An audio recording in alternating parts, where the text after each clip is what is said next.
এই হৃদয় বিদারক দৃশ্য দেখে হয়তো নিজের চোখের পানি আর আটকে রাখতে পারবেন না। ৭৮ বছর বয়সী আব্দুল গফুর মল্লিক জন্ম থেকেই অন্ধ। তবুও জীবনের একেবারে শেষ প্রান্তে এসে বেঁচে থাকার তাগিদে হাটে বাজারে, বাসে, ট্রেনে, রেল স্টেশনে, এমনকি রাস্তায় রাস্তায় ঘুরে নিজের হাতে বানানো নারিকেলের নাড়ু বিক্রি করে জীবিকা নির্বাহ করছেন। আমার মার পেটের থেকেই আমি জন্ম অন্ধ। তাহলে চলাচল করেন কিভাবে? আল্লাহ চালায়, যে আল্লাহ সৃষ্টি করে পাঠাইছে সেই আল্লাহ মানে চালায় না। এটি শুনে হয়তো অনেকেই মেনে নিতে পারবেন না, তবে কষ্ট হলেও এটি নির্মম সত্য। বয়সের ভারে পিঠ বেঁকে গেছে, শরীরের চামড়া কুঁচকে গেছে।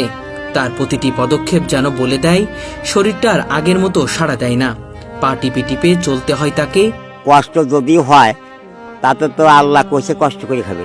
নবীদের শিক্ষা করুণা, ভিক্ষা মেহনত করি খান। আমি ওই কারণেই ভিক্ষা করি না।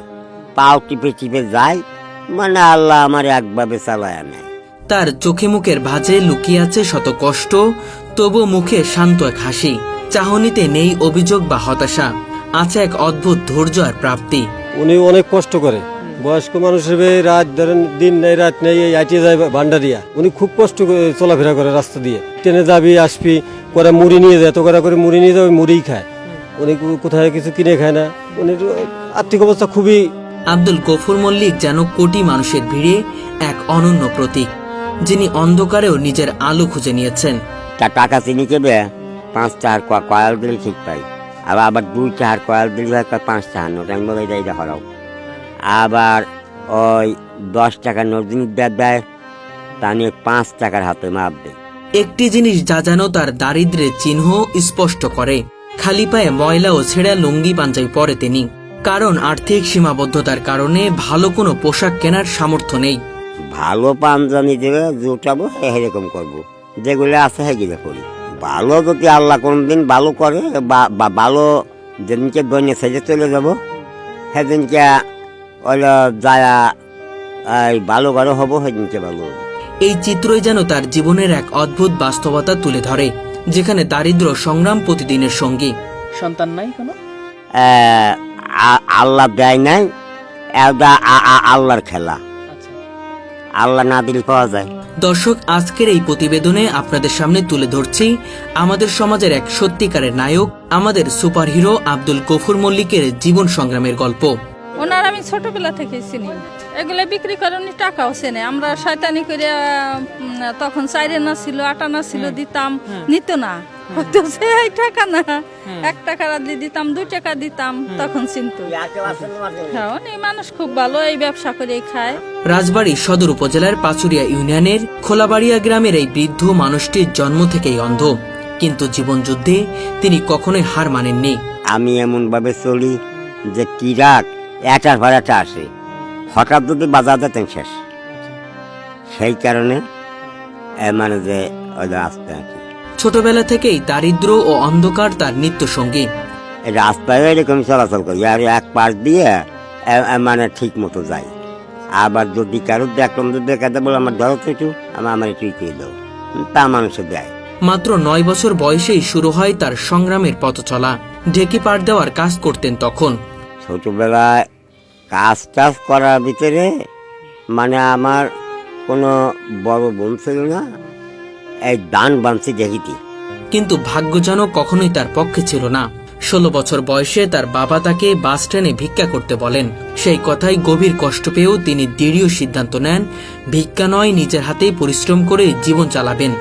এক সেবেলা কোরআন শরীফ পড়ে আত্মা তুলে টাকা নেই, আমার হলো আমি ছোট ব্যবসা করবো না।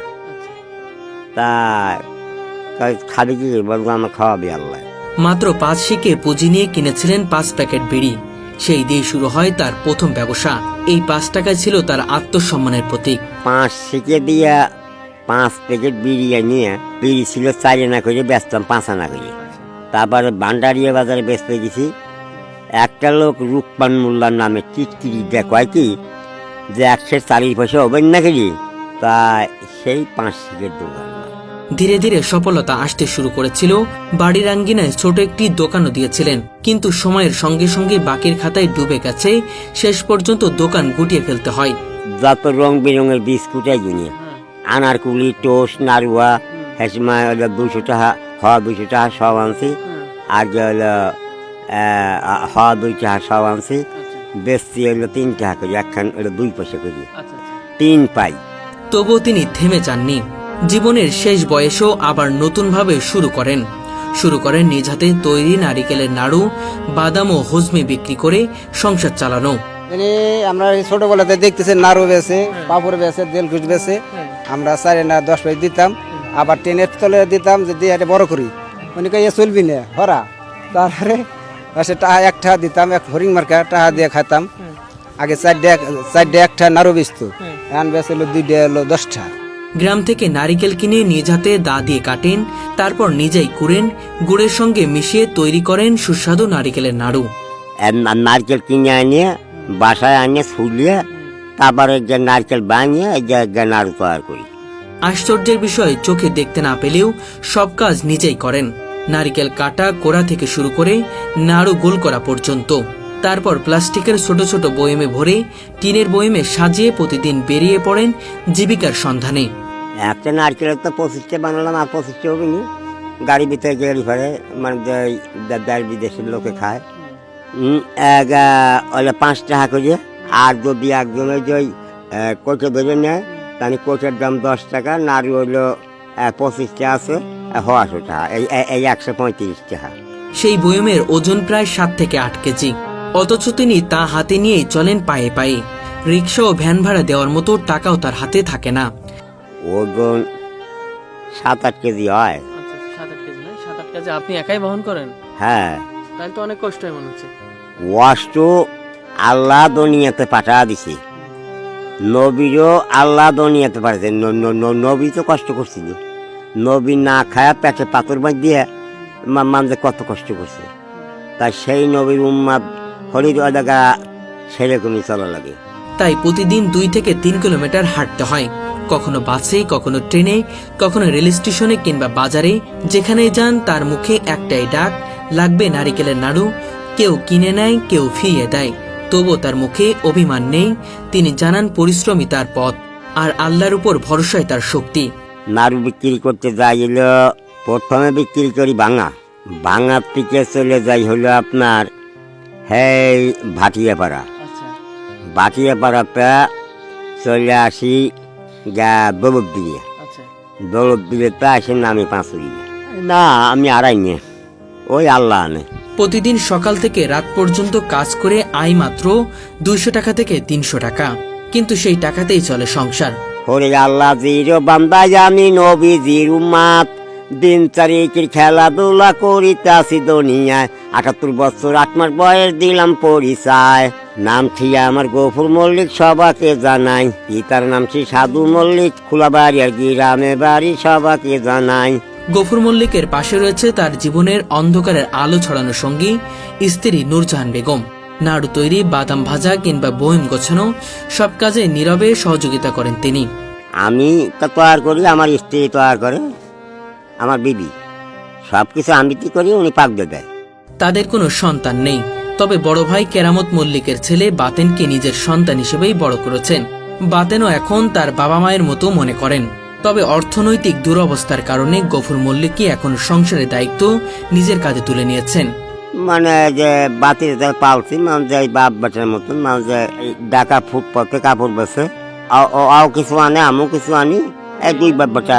তাদের টিনের ছাউনি দেওয়া ছোট্ট ঘরটাই তাদের আশ্রয়। বৃষ্টির সময় টিন ফুটো হয়ে পানি পড়ে, ঝড় এলে ছাউনি উড়ে যায়, আর প্রচন্ড রোদের সময় ঘরে থাকা যায় না। তবুও নেই কোনো অভিযোগ। জীবনের সব কষ্টের মাঝেও তিনি আজান শুনলেই ব্যবসা ফেলে উঠে পড়েন নামাজের জন্য। কাস্টমার যতই থাকুক না কেন, নামাজের সময় কোনো দেরি করেন না। 5 ওয়াক্ত নামাজ আমি 1 ওয়াক্ত বাদ দিই, যেখানে আজান দেয় সেখানে মসজিদে নামাজটা পড়ে নিই। তিনি বলেন, যতদিন বেঁচে থাকবো ততদিন নিজ হাতে কাজ করব, কারোর কাছে হাত পাতবো না, আল্লাহ আমার ভরসা। এই একটি বাক্যই যেন লুকিয়ে আছে তার জীবনের সারমর্ম। একজন মানুষের অদম্য বিশ্বাস এবং আত্মসম্মানের গল্প। আব্দুল গফুর মল্লিক হয়তো গরিব, কিন্তু আত্মসম্মানে তিনি অত্যন্ত ধনী। পরিবার সংসার নিয়ে কি সংসারটা চলছে? আল্লাহ চালাইতেছে। তার অন্ধচোখের পেছনে আছে এমন এক আলো যা আমাদের শেখায় জীবনে দৃষ্টি না থাকলেও দৃষ্টিভঙ্গি থাকলে মানুষ হার মানে না। তার প্রতিটি পদক্ষেপ যেন আমাদের মনে করিয়ে দেয় জীবনের প্রতিটি সংগ্রামী এক একটি শিক্ষা। জন্ম কত সালে মনে আছে? যখন নাকি হিন্দুস্তান পাকিস্তান হয়, আমি সেই সনের জন্ম। এই বৃদ্ধ অন্ধ মানুষটি আজও প্রতিদিন টিনের বয়ম হাতে বের হন, শুধু জীবিকার জন্য নয়, মর্যাদার সন্ধানে। তার কষ্ট, তার পরিশ্রম, তার অদম্য ইচ্ছাশক্তির গল্প আমাদের হৃদয়কে চিরকাল অনুপ্রেরণার আলো ছড়াবে। আমি এখানে দোয়া চাই যে যাতে কব্বরে যাবার পারি, জান্নাতে যিনি যাই, এই হইলো আমার দোয়া। আব্দুল গফুর মল্লিকের জীবন একটাই কথা বলে, অন্ধ চোখেও দেখা যায় যদি হৃদয়টা আলোর হয়। দর্শক, আমার পাশে যে বৃদ্ধ মানুষটিকে দেখতে পাচ্ছেন, এই বৃদ্ধ মানুষটির প্রতিবেদন দেখার পরে হয়তো নিজের চোখের পানি আর ধরে রাখতে পারবেন না। ৭৮ বছর ৮ মাস বয়স বৃদ্ধ গফুর আলীর। তিনি আজও জীবন জীবিকার জন্য কঠোর পরিশ্রম করে চলেছেন। বাসাতেই বানাচ্ছেন নারকেলের নাড়ু, সেগুলো নিজেই বয়মে প্যাকেজিং করছেন এবং সেগুলো নিয়ে রাস্তায় রাস্তায়, রেল স্টেশনে, বাসে বিক্রি করে যা উপার্জন হচ্ছে সেটা দিয়েই পরিবারটা চালাচ্ছে। নেই কোনো সহযোগিতা কিংবা কারো কাছে হাত পাচ্ছেন না তিনি। তার আত্মসম্মান এবং নবীর শিক্ষা করোনা ভিক্ষা, এই কথার উপরে অটুট তিনি। সেই কারণে কঠোর পরিশ্রম করে আজও জীবন অতিবাহিত করছে। দর্শক, সেই গল্পটি আজকে আপনাদের কাছে তুলে ধরার চেষ্টা করব। 100 বার কোরআন সেই পরে গাড়ির মধ্যে হাত পাতলি, টাকার নাই অভাব। নবী করছিল কি, মানে নবীর দরবারে একটা লোক ভিক্ষা করিতে আসিল। নবী বলেছিল যে আপনার সমর্থ কি আছে? বলে আমার গায়ে চাদর আছে। বলে চাদরটা বিক্রি করো। চাদরটা বিক্রি করে কিনে দিল এখন কুড়িয়ে। তা ওনারে কয়া দিল, নবীদের শিক্ষা করো না, ভিক্ষা মেহনত করিয়া খাও। তারপরে মানে কুড়াল নিয়ে কাঠ কাছে বেশি কিছু পয়সার মানুষ হইল। তারপর গিয়ে যে যাই দিন নবীর কাছে চাদরটা ফেরত দেয় নাকি। তা যা আসসালাম আলাইকুম, আসসালাম আলাইকুম আমাদের খারাইছে। তা কয় অনেক কি সমাচার? বলে হ্যাঁ, আমার কাঠ কাছে বেশ ভালোই কিছু পয়সা হয়েছে। বলে নবী ঠিক পাইছে, চাদর ফিরিয়ে দিই। তাই কি চাদরটা ফিরিয়ে নেবেন? বলে তাকে দয়া করে দেন, আমি ফিরিয়ে নিবে পারি। তারপর শেষ টাইমে ওই যে টাকাটা কিনছিল ওই টাকাই চাদরটা ফেরত দিল। তা আমি সেই নবীর আইন পালন করে চলি। আমার জিনিস মানে কালো খালের দিকে এর আগে মানে কয় আমি নারকেল কিনে দেবো। আমার 5 বিঘে বাড়ি, আমার বাবার নাম সেকেন্ড, আমার নাম শহীদ। আমি এই জায়গা থাহি, আমি আমার দেশের মানুষ পারে নারকেল কিনে দেই। আমার এই কালোখালির বাজারে নিয়ে নারকেল কিনলাম হলো 400 টাকার। আর মানে যে আমার এই কোচে কাটি ছিল সব দিয়ে 100 টাকা বলছিল, 550 টাকা। মানে ওই বেটাকা আমার উঠল ব্যানে। তা ব্যানে উঠলাম, নামবো স্টেশনে। ওই ওই ওই আমার নাম আর স্টেশন ছাড়া ওই বেটা ব্যাগটা নিয়ে কাজে ব্যাগ আমি নিয়ে দিই। আমি বললাম আমি পারবা না, ওই ব্যাগটা নিয়ে আজও দৌড় কালো দৌড়। তা ওই কালোখালির স্টেশনে গায়ে হলে বাড়ি। তা আমি হেসে দেখলাম যে আমারটা জোর নিল। ও তো ওই যে এজিদ নবীর বংশ ধ্বংস করছে, ওই এজিদের খাস কর্মচারী কাফের। ভালো মানুষই আমারটা নেয় না, কাফেরই নিছে, কাফির।